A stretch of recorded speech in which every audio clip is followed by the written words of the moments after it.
Na drága véreim, ezen betoltok!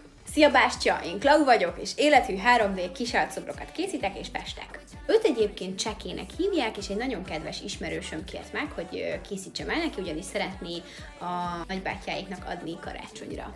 És hát mit ad Isten, Cseke egy tetőtől talpig fullba nyomott tigris csíkos, úgyhogy amikor így megláttam, így úristen, elment az életkedvem is az összes többi munkámtól, hogy úristen, hát én ezt karácsonykor nekem ezt meg kell festenem, hogy?